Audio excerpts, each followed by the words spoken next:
Magandang araw mga ka-Drop Kit Reader. Nandito po tayo ngayon sa Engine Room Workshop at ipapakita ko po sa inyo ang proseso ng paggawa ng ating drop survey kit sa pamamagitan ng welding at pag-assemble. Tinitiyak po natin na pulido at dekalidad ang bawat piraso na ating ginagawa. Hindi po ito basta-basta na paggawa lamang dahil may eksaktong sukat at disenyo na nagbibigay ng accuracy sa ating drop reader survey kit. Humigit kumulang 90% ng materials na ginagamit natin ay pure stainless steel. Kaya makakasiguro tayo na matibay, hindi madaling kalawangin at pangmatagalan ang ating gagamitan. Pinagtutuunan talaga natin ng pansin ang maingat at precise na paggawa upang maging maayos at matibay ang bawat produkto. Pagkatapos ng welding process, nilinis natin ang mabuti ang mga welded areas upang matanggal ang mga welding splatter or talc.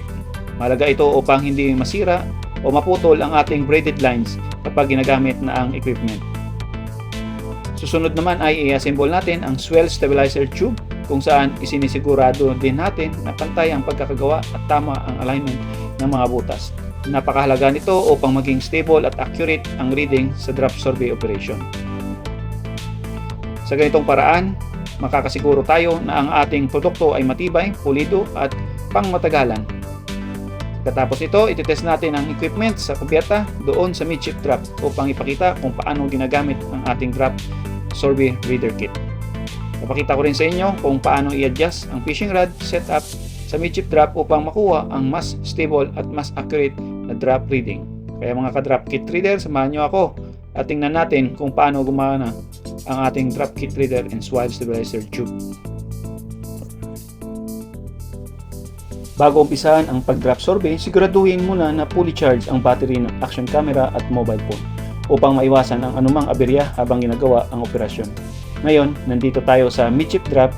I-ready natin ang ating swell stabilizer tube at ibababa ito hanggang sa water level. Siguraduhin na maayos ang pagkakabit at nakaposisyon ito ng tama. Pagkatapos, hintayin natin ng mga 2 hanggang 3 minuto upang maging stable ang swell stabilizer tube sa seawater level.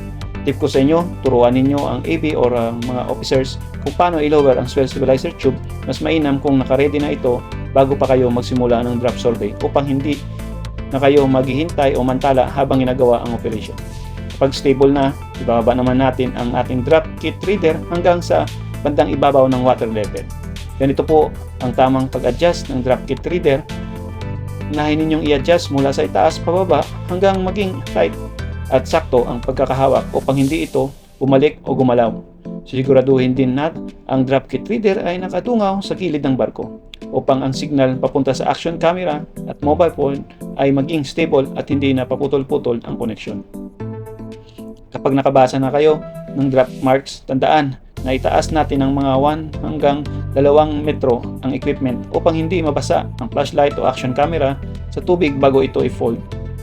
Pagkatapos nito, dandahan nating i-fold ang fishing rod mula sa ibaba pataas hanggang mayangat na inaangat ang drop kit reader. Napakasimple lamang po ng operasyon na ito. Sundin lamang natin ang mga tamang instruction at tips na pinapadala ko sa inyo sa paggamit ng ating drop kit reader upang maging smooth at mas madali ang pagbabasa ng drop. Pagkatapos ng drop survey, kailangan nating iangat at i-secure ng maayos ang swell stabilizer tube kung hindi na ito gagamitin. Kung tuloy pa ang operation, maaari namang itong ihang o istabit basta nakaangat sa water level upang hindi masira ang kagamitan. Tandaan po natin na ang magnet ng swell stabilizer tube ay hindi pure stainless kaya maaari itong kalawangin kung matagal na nakababad sa tubig. Kaya bago matapos ang operation o bago ang departure, kailangan nating i-secure at banlawan ng maayos ang drop kit reader and swell stabilizer tube upang mapanatili ang magandang kondisyon at tumagal ang paggamit nito. Ngayon naman, pupunta tayo sa drop mark sa pupa at ganito rin po ang ating gagawin sa pagbasa ng up drop marks. Hindi na po natin kailangan i-extend ang fishing rod dahil ang drop marks sa up ay papasok na sa side ng barko, kaya mas madali na itong makita. Napakasimple at mabilis lamang po ng proseso. Kapag kabisado na ninyo ang paggamit ng drop kit reader, hindi lalampas ng 10 minuto mababasa na ninyo ang 6 na side ng ating drop.